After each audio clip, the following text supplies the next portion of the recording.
अस्सलामुअलैकुम, वेलकम है आप सभी का इस नई वीडियो में। तो आज का ये video JK BOSE class 10th class 11th और क्लास 12th के जितने भी बच्चे हैं उनके लिए बहुत ही ज़्यादा इंपॉर्टेंट रहने वाला है। आप सभी जानते हैं कि नवंबर के महीने में आपके बोर्ड एग्जाम्स यहाँ पे स्टार्ट हो रहे हैं। 10th की डेट शीट आ चुकी है, 11th 12th की भी डेट शीट आने वाले कुछ ही दिनों के अंदर यहाँ पर रिलीज़ कर दी जाएगी। अब इस टाइम के अकॉर्डिंग अगर हम देखें तो आपके पास लगभग यहाँ पे सिर्फ 30 डेज़ का टाइम बचा, यानी कि सिर्फ एक महीने का टाइम बचा है।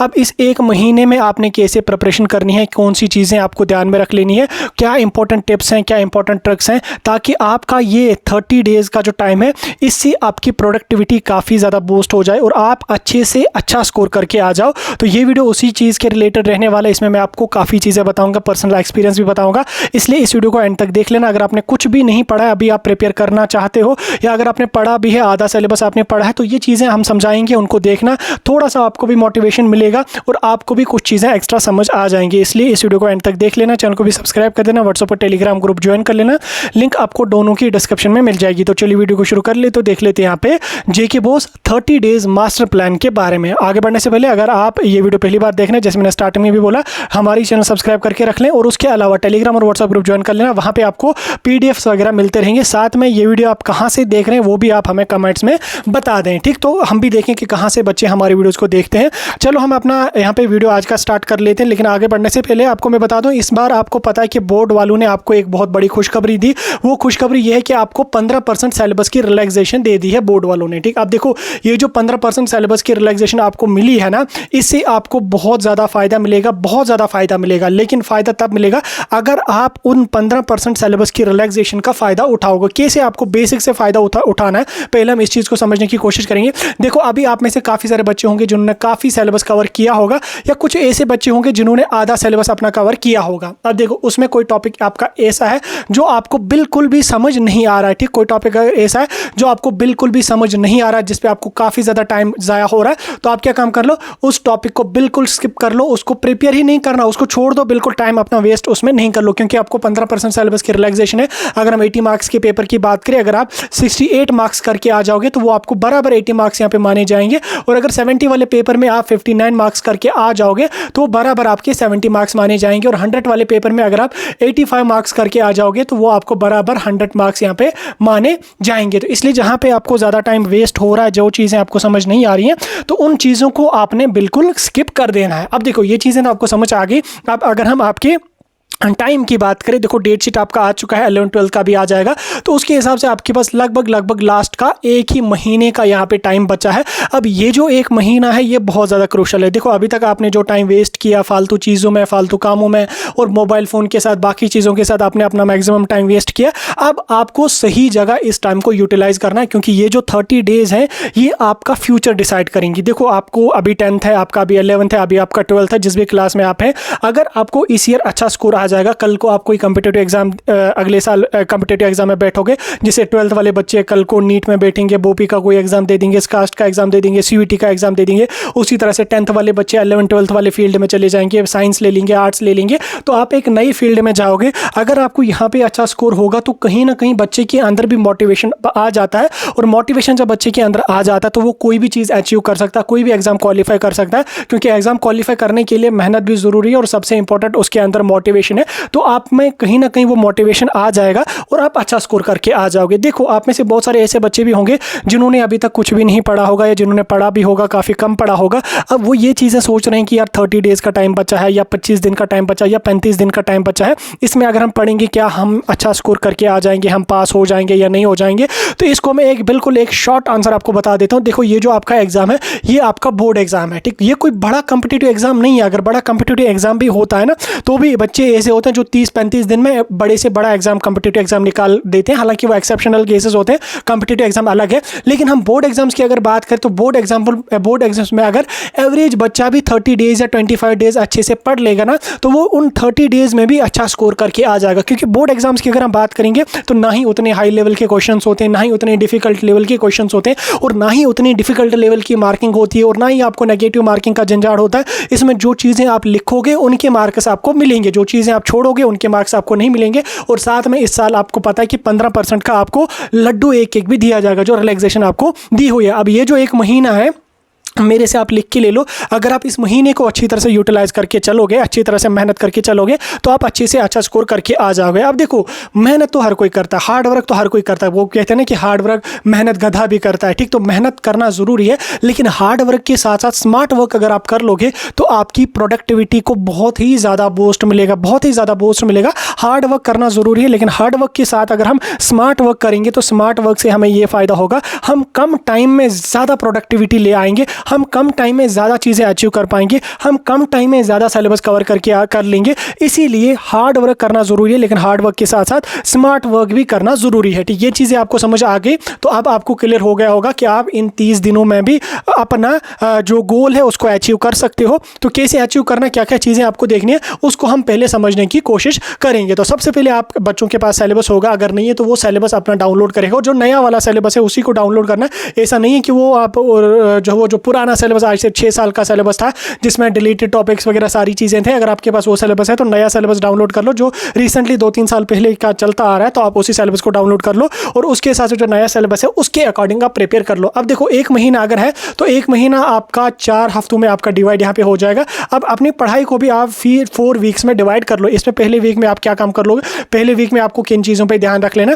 पहले वीक में आप फोकस करोगे उन चैप्टर्स पे या उन टॉपिक्स पे जिनमें आपके ज़्यादा मार्क्स हैं, ठीक। आपके सिलेबस के अकॉर्डिंग जिस यूनिट से ज़्यादा मार्क्स हैं, किसी यूनिट के 7 होंगे, किसी के 10 होंगे, किसी के 3 होंगे, तो पहले हफ्ते में आपको क्या काम कर लेना, जो चैप्टर्स इंपॉर्टेंट है, इंपॉर्टेंट चैप्टर्स बोले तो जहाँ से आपके ज़्यादा मार्क्स आते हैं, आपने पहले उन्हीं चैप्टर्स पे फोकस आपको यहाँ पे देना है, क्योंकि आपके सिलेबस में लिखा है कि इस चैप्टर से 10 मार्क्स आ जाएंगे, 5 मार्क्स आ जाएंगे। तो पहला जो हफ्ता है, आज से आप इसको डिसाइड कर लो। आज से जो हफ्ता आपका चलेगा उसमें आप मोस्ट इंपॉर्टेंट चैप्टर जो आपके जहाँ से ज़्यादा मार्क्स हैं, आप उन्हीं को प्रिपेयर करने की कोशिश कर लो, और उसके साथ साथ अपनी बेसिक्स क्लियर कर लो, ठीक। बेसिक्स क्लियर कर लो, अंडरस्टैंडिंग कर लो। अब इसमें कोई टॉपिक अगर आपका ऐसा है जिसमें आपको डिफ़िकल्ट जो लगता है आपको, लेकिन फिर आपने पढ़ा, आपको वो समझ आ गया, उसके बाद आप क्या काम कर लो, जब आपका टॉपिक कोई डिफिकल्ट टॉपिक आपको समझ आ गया, जब आप उसको छोड़ोगे 3 दिन के बाद वो आपको फिर से भूल गया होगा, तो उसमें आप क्या काम कर लो, उसमें आप उस टॉपिक के रिलेटेड अपने आप से क्वेश्चंस कर लो, ठीक। अपने आप से क्वेश्चंस कर लो, क्योंकि मैंने भी अपने बोर्ड एग्जाम्स में इस चीज़ को फॉलो किया है,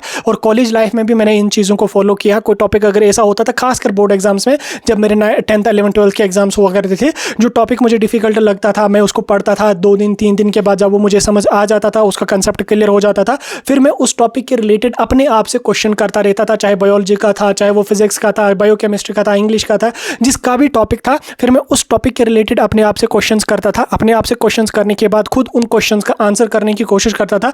उसके बाद जब मैं 5 क्वेश्चन 10 क्वेश्चन अपने आप से करता था, जब उनके आंसर्स में दे देता था, मुझे उस टॉपिक के रिलेटेड सारी चीज़ें क्लियर हो जाती थी, और सोने के टाइम फिर मैं उन चीज़ों को रिकैप्चुलेट करता था। हाँ, ये टॉपिक ऐसा था, इसमें ये चीज़ें थी, इसकी ये डेफिनेशन थी, इसका फिर ये फंक्शन था, इस चीज़ का ये था, ऐसा वैसा था। जब मैं इस फॉर्मूला को अपनाता था ना सोने के टाइम, फिर वो मुझे हमेशा हमेशा के लिए याद रहता था। और अगर फिर मुझे उस चीज़ के रिलेटेड थोड़ी भी हिंट मिल जाती थी ना, तो वो ऑटोमेटिकली मेरे दिमाग में उस चीज़ के रिलेटेड सारी चीज़ें जो वो दिमाग में आ जाती थी, और पेपर में फिर जो है वो मैं फिर लिख देता था, ठीक। और वो टॉपिक मुझे फिर ज़िंदगी भर कभी भी नहीं भूलता है, ठीक। तो इस तरह से आप भी इस चीज़ को फॉलो करना, जो डिफ़िकल्ट टॉपिक लगे वो अपने आप से क्वेश्चंस कर लो, सोने के टाइम रिकैप्चुलेट कर लो, रेस्ट के टाइम फिर उन चीज़ों को रिकैप्चुलेट कर लो। हाँ, ये था, इसका ये फंक्शन था, ये यहाँ से बना था, ये टाइप्स हैं इसकी, इस तरह से वो चीज़ें आपको यहाँ पे हो जाएंगी। तो मैं कह रहा था आपको कि पहला हफ्ता जो आपका रहेगा उसमें आप डिफिकल्ट टॉपिक्स को कवर कर लो। जब आपके डिफिकल्ट टॉपिक कवर हो जाएंगे तो सेकंड वीक में आप आ जाओगे। सेकंड वीक में आने के बाद आप प्रीवियस ईयर के क्वेश्चन पेपर्स को सॉल्व करने की कोशिश करो। अब देखो, आपकी प्रिपरेशन में, बोर्ड एग्जाम्स की प्रिपरेशन में या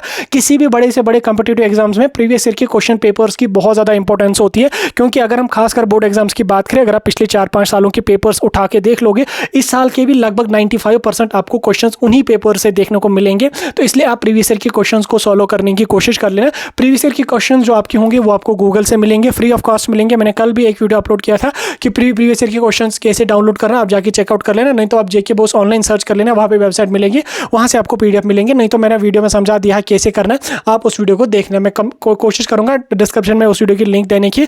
तो आप दूसरे हफ्ते में प्रीवियस ईयर के क्वेश्चंस को प्रैक्टिस कर लो, सारी चीज़ें कर लो, और उसके बाद जो क्वेश्चंस आप पढ़ लेते हो ना, फिर उन क्वेश्चंस को नोट डाउन करने की भी कोशिश कर लो। लाइक आपके किसी चैप्टर से 5 क्वेश्चन से आपने पढ़ लिया उनको, फिर आप रफ वर्क करने की कोशिश कर लो कि हाँ मैं इस चीज़ के रिलेटेड या इस क्वेश्चन को मैं खुद से लिख पाता हूँ, ताकि वो आपको वो फील आ जाए जो रियल एग्जामिनेशन कंडीशन होती है ना, एग्जाम सेंटर में जो कंडीशन होती है वो आपको जो वो महसूस हो जाए। ठीक, तो उससे क्या होगा, आपको उस चीज़ पर अच्छी खासी पकड़ बनेगी। उसके बाद तीसरा जो हफ्ता आपका रहेगा, तीसरे हफ्ते में जो है वो आप रिविजन्स करने की कोशिश कर लो। जो चीज़ें आपने पढ़ी हैं, आपने नोट्स प्रिपेयर करें या कोई भी आपके पास रेफरेंसेस एनसीईआरटी बुक्स हैं या जो भी बुक्स आपके पास हैं, आप उनसे तीसरे हफ्ते में रिवीजन करने की कोशिश कर लो। आपके पेपर्स मिल रहे हैं उनको प्रैक्टिस कर लो, जो जो चीज़ें आपको मिल रही हैं आप उसको रिवाइज करने की कोशिश कर लो। और चौथा हफ्ता भी जो आपका होगा उसमें भी आप जो वो डबल रिवीजन करने की कोशिश कर लो। जब आपके रिपीटेड रिवीजन्स होंगे, एक बार आपने रिवाइज करा, दूसरी बार जब आपने फिर उसको रिवाइज करा, तीसरी बार जब आपने फिर उसको रिवाइज करा, तो वो चीज़ आपको फिर कभी नहीं भूलेगी, कभी नहीं भूलेगी। तो भी आपको 4 महीने तक वो दिमाग में सेव करके रहेगी।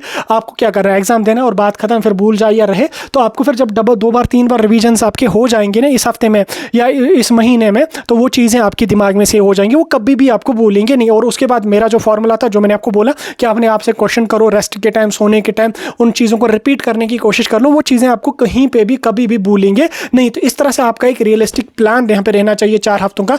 उसके बाद कुछ और चीज़ों को हम देखने की कोशिश करेंगे, कुछ इंपॉर्टेंट टिप्स हम देखने की कोशिश करेंगे।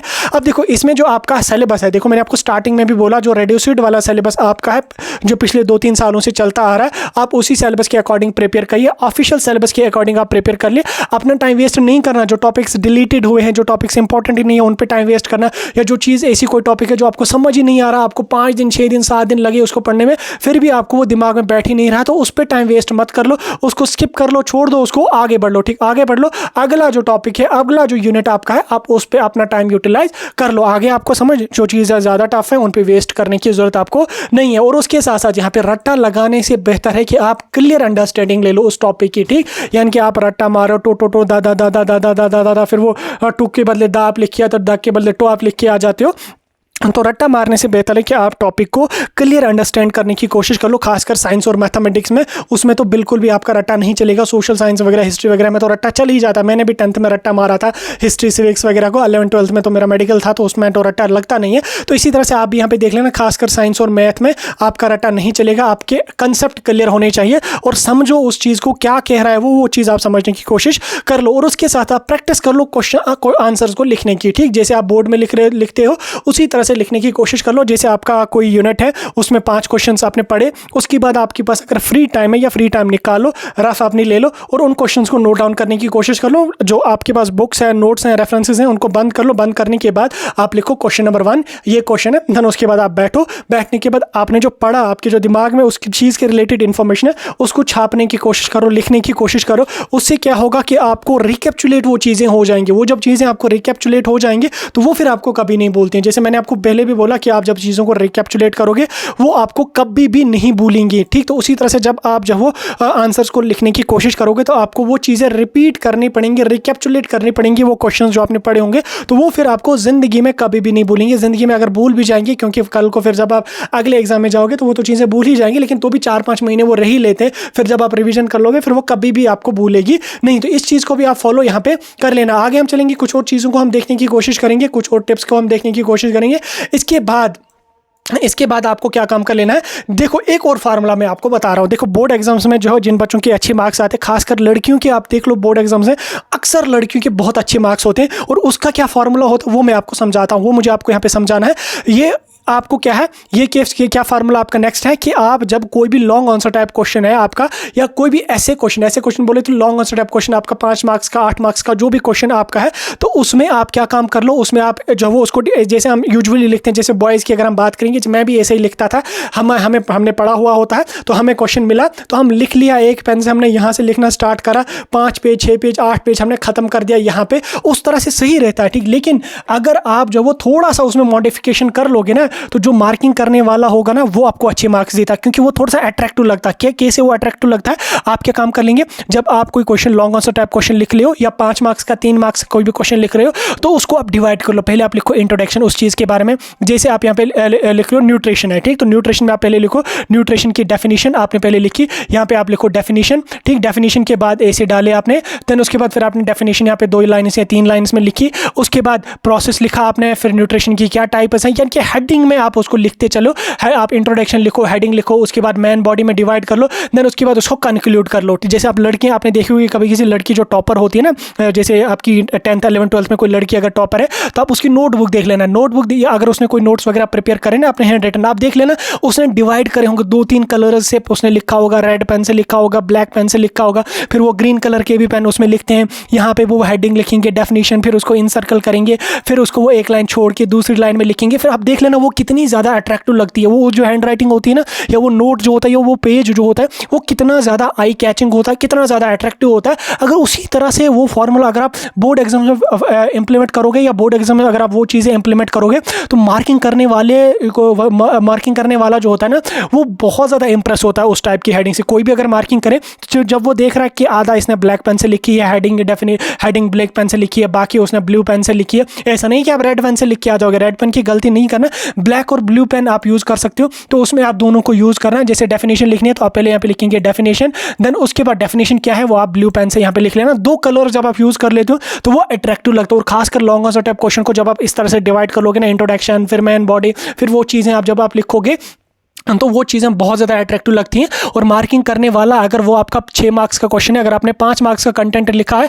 तो भी वो मार्किंग करने वाला आपको 6 मार्क्स दे ही देता है। अगर मैं भी हूँगा मैं भी दे दूंगा, कोई और भी होगा वो भी आपको अच्छे मार्क्स देता है, क्योंकि वो अट्रैक्टिव बहुत ज़्यादा लगता है, आई कैचिंग बहुत ज़्यादा लगता है। तो उस तरीके के उस फॉर्मूला को आप यहाँ पे इंप्लीमेंट करना। और देख लेना जो लड़कियाँ टॉपर होती है ना बोर्ड में, जिनकी 80-90% होते हैं, आप उनकी नोटबुक चेक कर लेना, उनकी नोटबुक में भी वो चीज़ें मैंशन होती हैं, उसी तरह से उन्होंने लिखा होता है, और वही फॉर्मूला वो वहाँ पे इंप्लीमेंट कर दें, अच्छा स्कोर उनको यहाँ पे आ जाता है। ठीक, ये आपको समझ आ गया। अब आपको जो लैंग्वेज पेपर्स हैं उनमें आप रेगुलर प्रैक्टिस वगैरह करो, ऐसे राइटिंग वगैरह जो उन पे फोकस रखो। लैंग्वेज पेपर्स की अगर मैं बात करूँ, लैंग्वेज पेपर्स में आपका उर्दू पेपर आता है, इंग्लिश पेपर आता है। अब ये जो पेपर है इंग्लिश है, उर्दू है, इसमें आपके जो थ्योरेटिकल क्वेश्चंस हैं, यानी कि जो आपके सिलेबस में क्वेश्चंस हैं, लिटरेचर के क्वेश्चंस हैं, उन पे टाइम वेस्ट करने की ज़्यादा जरूरत आपको नहीं, क्योंकि वहाँ से आपको हार्डली 15 मार्क्स आपको पूछे जाएंगे।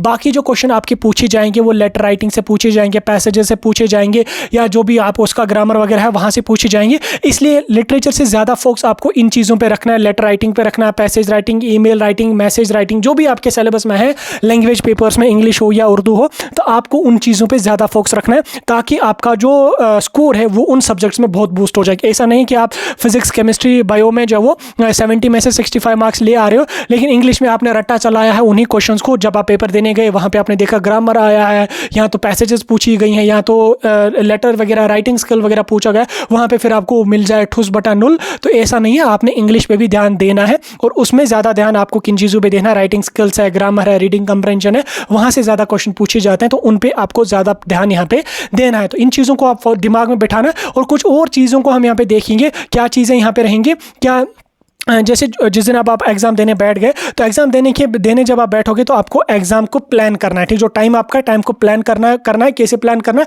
कोई क्वेश्चन अगर है जो समझ आपको नहीं आ रहा है, आप लिख रहे 1-2 लाइनें आपने लिखी, तो आप 5 मिनट लगा दिए उसको फिर याद करने में, हाँ वहाँ क्या था, ये था, वो था। तो आपको एक ही चीज़ पे स्टक होके नहीं रहना है, एक ही चीज़ पे स्टक होके नहीं रहना है। अगर वो अभी याद नहीं आ रही है तो इनसर्कल करके रखो, उसको लास्ट पे अटैम्प्ट कर लो, छोड़ो उसको, जो याद है क्वेश्चन उनको अटैम्प्ट कर लो। यही फार्मूला आप कहाँ पे इंप्लीमेंट करेंगे? जिस दिन आपको आंसर शीट मिलेगी, पेपर देने आप बैठोगे, वहाँ पे जो क्वेश्चन नंबर 1 आपने अटेम्प्ट कर ला, क्वेश्चन नंबर 2 आपने अटेम्प्ट कर ला, कोई क्वेश्चन अगर ऐसा है जो आपने आधा लिखा, ठीक, आपने क्वेश्चन आधा लिखा, 4-5 लाइनें लिखी, तो आपको वो क्वेश्चन भूल गया, क्या था यहाँ पे, यार इधर तो मैंने ये पढ़ा था लेकिन अभी भूल गया, अब क्या करूँ मैं उसको, तो आप उधर ही स्टक नहीं रहना है, उसको छोड़ो वहीं पे। ठीक, उसको छोड़ो वहीं पे, आगे चलो। ठीक, आगे चलो, अगला क्वेश्चन जो उसको अटेम्प्ट कर लो। नहीं तो आप शॉर्टकट मेथड फॉलो कर लो उसने पेपर में, पहले आप उन क्वेश्चन को अटेम्प्ट करना जो क्वेश्चन आपके आते हैं, जो क्वेश्चन आपको याद है उन्हीं क्वेश्चन को अटेम्प्ट कर लो। जो क्वेश्चन डिफिकल्ट है उनको लास्ट पे फिर अटेम्प्ट करना है, ऐसे कर लेना। या कोई फिजिक्स में आपका न्यूमेरिकल है, न्यूमेरिकल क्वेश्चन को लास्ट पे अटेम्प्ट कर लो, थ्योरेटिकल क्वेश्चन को पहले अटेम्प्ट कर लो। और उसके बाद जैसे मैंने यहाँ पे भी एक पॉइंट और मेंशन करा है कि स्टार्ट आंसर्स विद हेडिंग और बुलेट पॉइंटर्स फॉर क्लियरिटी। ठीक, जैसे मैंने आपको बोला वो लड़कियों वाली जो नोटबुक्स होती हैं, उसी तरह से यहाँ पे आपको भी अपना पेपर अटेम्प्ट करना है। तो इसमें आप क्या काम कर लोगे, हेडिंग वगैरह लिखी, थोड़ा सजाया उसको, जैसे आपने हेडिंग लिखी उसके बाद ऐसे डाली नीचे उसको लाइन, फिर 3 डॉट यहाँ पे डाले, उसके बाद उसके आगे लिखा। और कोशिश करना अगर हेडिंग में यहाँ पे ब्लैक पेन से लिखूँ, बाकी मैं ब्लू पेन से लिखूँ, तो वो बहुत ज़्यादा अट्रैक्टिव लगता है और बहुत ज़्यादा क्लियर लगता है वहाँ पे। तो उससे बहुत अच्छा जो है वो इंप्रेस पड़ता है मार्किंग करने वाले को, वो अच्छा स्कोर यहाँ पे आपको दे देता है। उसके बाद आपकी जहाँ पे डायग्राम आपको आ जाएगी ना, जहाँ पे डायग्राम आपको आ जाएगी वहाँ पे डायग्राम बना लेना, ठीक, बट डायग्राम बना लेना और उस डायग्राम के जो भी पार्ट्स होंगे, जो भी इंपॉर्टेंट टर्म्स होंगे, उनको हाईलाइट कर लेना, उनको लिखने की कोशिश करना। जैसे आप यहाँ पे हार्ट की डायग्राम बनाते हो तो फिर हार्ट के पार्ट्स क्या क्या हैं उनको भी लिखने की कोशिश करना। ऐसा नहीं कि आपने बना ली हार्ट की डायग्राम, छोड़ दिया उसको ऐसे ही, अब उसके पार्ट्स भी यहाँ पे देखना है, उसको ऑरिकल्स कौन है, वेंट्रिकल्स कौन है, ऐसे नोट कहाँ पे है, इस तरह से आपको यहाँ पे उनकी, हालांकि हार्ट इतना गोल होता नहीं है,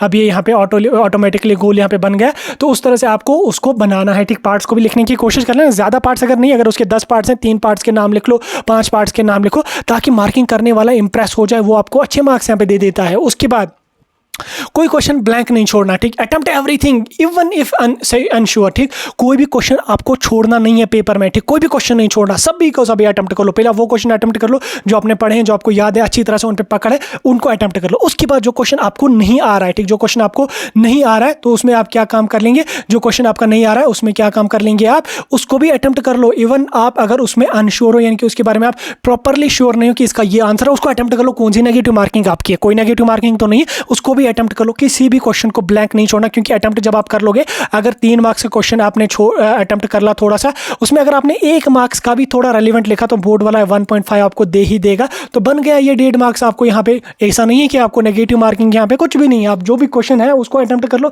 सबको अटेम्प्ट कर लो, ठीक। पूरा का पूरा पेपर अटेम्प्ट करने की कोशिश कर लो अगर आपके पास टाइम बचे तो, ठीक। ये चीज़ें आपको यहाँ पे होगी। अब उसके बाद आपने माइंड और अपने बॉडी को बिल्कुल फ्रेश रखना है। फ्रेश रखने के बाद ज़्यादा उतना हार्डवर्क भी आपको नहीं करना है कि आप बिल्कुल सो ही नहीं रहे हो। जैसे मैं देख रहा हूँ बच्चे एग्जाम के दिनों, या मैं भी एग्जाम के दिनों बिल्कुल 2 से 3 घंटे हार्डली सोता था, 2 से 3 घंटे हार्डली मैं सोता, क्योंकि उस टाइम हमारे पास उतने रिसोर्सेज नहीं होते थे। यूट्यूब वगैरह जैसा आज है, आपको कोई टॉपिक अगर डिफिकल्ट लगे तो आप यूट्यूब पे डालोगे वो मिलेगा, या चैट जीपीटी में आप डालोगे उसकी क्लियर आपको वहाँ पे मिल जाएगी। हमारे टाइम तो ये चीज़ें होती नहीं थी ना, यूट्यूब होता भी था लेकिन उतना ज़्यादा कोई नहीं पढ़ाता था यूट्यूब पे, फिर चैट जीपीटी का तो मसला ही नहीं था, गूगल पे भी उतनी ज़्यादा इन्फॉर्मेशन मिलती भी नहीं थी। तो लेकिन अब आपके पास सारे रिसोर्सेज हैं, उनका फ़ायदा उठा लो। ज़्यादा हार्ड वर्क करने की कोई ज़रूरत नहीं है, स्मार्ट वर्क कर लो। और उसके बाद शॉर्ट ब्रेक्स ले लो, 1 घंटा पढ़ा, 15 मिनट की ब्रेक ले लो, 10 मिनट की ब्रेक ले लो, और उसके साथ साथ एनफ स्लीप आप ले लो रात में। ऐसा नहीं कि रात में आप 2 घंटे सो जाओगे, 3 घंटे सो जाओगे, वो चीज़ गलती आपको नहीं करनी। आपको कम से कम 6 से 7 घंटे सोना ही सोना है, ठीक। अगर आप 10 बजे सो जाओगे तो 10 बजे के अकॉर्डिंग 6 घंटे या 7 घंटे आप सो जाओ। अगर आप 12 बजे सो रहे हो तो 12 बजे के अकॉर्डिंग 7 घंटे सो जाओ, फिर सुबह जल्दी उठो। रात में जल्दी सो जाओगे, सुबह जल्दी उठोगे। रात में अगर आप लेट सोते हो तो सुबह आप लेट उठोगे, ठीक। इस चीज़ को आप यहाँ पे रख लेना। और उसके बाद यहाँ पे आपने क्या काम कर लेना, ईट वेल एंड स्टे हाइड्रेटेड, ठीक। अच्छी तरह से खाना खा लेना। ऐसा नहीं कि आप खाना खाना ही छोड़ दोगे, एग्जाम तो वहीं पे रहेगा, आपको डिहाइड्रेशन हो जाएगी, बीमार हो जाओगे, फिर एग्जाम के दिन आपको चक्कर आ जाएंगे। आपको खाना अच्छी तरह से खाना, सारी चीज़ अच्छी से खानी और हाइड्रेटेड रहना, पानी अच्छी तरह से पीना, क्योंकि आपके ब्रेन को पानी की बहुत ज़्यादा ज़रूरत है। पानी से आपका ब्रेन फ्रेश हो जाता है, इंसान को मज़ा आता है पढ़ने में। और उसके साथ साथ अवॉइड करना है आपको जंक फूड आपको बिल्कुल भी नहीं खाना है। और उसके साथ स्किपिंग मील्स को अवॉइड आपको करना है, यानी कि स्किपिंग मील्स बोली तो आप पढ़ रहे हो 1 बजे का खाना आपको भूल गया, फिर आपको शाम को याद पड़ा यार मैंने तो 1 बजे खाना खाया ही नहीं था, 4 बजे तो मैंने चाय पी ही नहीं थी। ये गलती नहीं करना, टाइम पे खाना खाना है, टाइम पे आपको रेस्ट ले लेना है। और उसके साथ जंक फूड बिल्कुल भी अवॉइड करना है। ऐसा नहीं हो कि जंक फूड आपने खा लिया, पेट में दर्द करा, फिर 4 दिन आप रेस्ट में बैठे, 4 दिन आप खुदा ना खासा अल्लाह बचाए किसी बच्चे के साथ ऐसा हो, 4 दिन फिर आप हॉस्पिटल में एडमिट रहोगे। तो इसलिए फिलहाल के लिए जंक फूड वगैरह अवॉइड करना है। और उसके साथ साथ अपने फ़ोन को भी फिलहाल के लिए बंद कर लेना। और जो भी आपके नंबर्स वगैरह हैं आपके यार दोस्तों के, यार दोस्त बोले तो बॉयफ्रेंड गर्लफ्रेंड वगैरह अगर किसी लड़की को है तो उसका फिलहाल के लिए, उसका नंबर फिलहाल के लिए ब्लॉक कर देना। जहां पे भी है उसको फिलहाल के लिए ब्लॉक कर दो। लास्ट पेपर देने के बाद फिर अनब्लॉक करना, बोलना कि हाँ मेरा पेपर था, ये था, वो था, फिर समझा लेना, ठीक। फिलहाल के लिए ब्लॉक करना, अपना टाइम वेस्ट नहीं करना, क्योंकि एग्जाम आपको साथ देगा लेकिन वो आपको साथ देने वाली बिल्कुल भी नहीं है। अगर आप फेल हो गए वो किसी और के साथ बाकी चली जाएगी, फिर आपको वहाँ पे 0/0 ही वहाँ पे मिल जाएगा। बहरहाल मैं जो कर रहा था, ज़्यादा सीरियस नहीं लेना ना। उसके बाद यहाँ पे आपको ज़्यादा सीरियस इन चीज़ों को नहीं लेना, जैसे मेरी बात को भी, इस बात को भी ज़्यादा सीरियस नहीं ले लेना, और स्ट्रेस को भी ज़्यादा सीरियस आपको नहीं ले लेना। और कोशिश करना अगर आपको टाइम मिले 15 मिनट 20 मिनट शाम को थोड़ा सा वॉक करने की कोशिश करना, चक्कर वक्कर मार दिया बाहर, या अगर पॉसिबल है तो एक्सरसाइज वगैरह कर लो, मेडिटेशन वगैरह कर लो अगर पॉसिबल है तो। अगर नहीं पॉसिबल है कोई उतना बड़ा मसला नहीं है, 1 महीना आप ठीक ही रहोगे, ठीक। ये कोशिश कर लो 15-20 मिनट निकालने की। थोड़ा वॉक कर लिया, 1-आधा किलोमीटर वॉक कर लिया, या रन कर लिया 1-आधा किलोमीटर। और जिम विम अगर है तो वहाँ पे जाओ, 10 मिनट 15 मिनट जिम कर लो, या अगर जिम नहीं है तो घर में मेडिटेशन वगैरह 10-15 मिनट कर लो, ताकि आप फ्रेश हो और आपका ब्रेन भी फ्रेश यहाँ पे हो जाए, ठीक। और उसके साथ साथ यहाँ पे जो नए टॉपिक्स हैं, लास्ट के दिनों में नए टॉपिक्स पढ़ने की कोशिश नहीं करना, जो आपके पुराने टॉपिक्स हैं उन्हीं को रिवाइज करने की कोशिश आपको करना है, ठीक। उसके बाद यहाँ पे आपको जो इंपॉर्टेंट क्वेश्चंस है, प्रीवियस ईयर के क्वेश्चंस है, उनको रिपीटेड रिव्यू करते रहो और उसके बाद आपका जो एडमिट कार्ड वगैरह होगा उस टाइम उसको फिर ध्यान से आपको साथ लेके चलना होगा। बाकी मैं फिर से एक चीज़ यहाँ पे बता रहा हूँ आपको कि ये जो 1 महीना है, ये जो 30 डेज हैं, ये बहुत ज़्यादा क्रूशल है। 30 days are enough to qualify board exam. अगर इसको सही चीज़ तरह से यूटिलाइज कर लोगे तो 90% प्लस मार्क्स आप आसानी से लेकर आ जाएंगे। बहरहाल फिलहाल के लिए टाइम भी काफ़ी ज़्यादा हो गया, लगभग 25 मिनट का वीडियो भी हो गया, नमाज का भी टाइम आ रहा है। फिलहाल मैं वीडियो कहीं पे खत्म कर लूँगा। अगर ये वीडियो अच्छा लगा इस वीडियो को लाइक शेयर करके अपने सभी दोस्तों तक जरूर पहुंचाना और कहीं पे कोई डाउट हो कमेंट्स में बता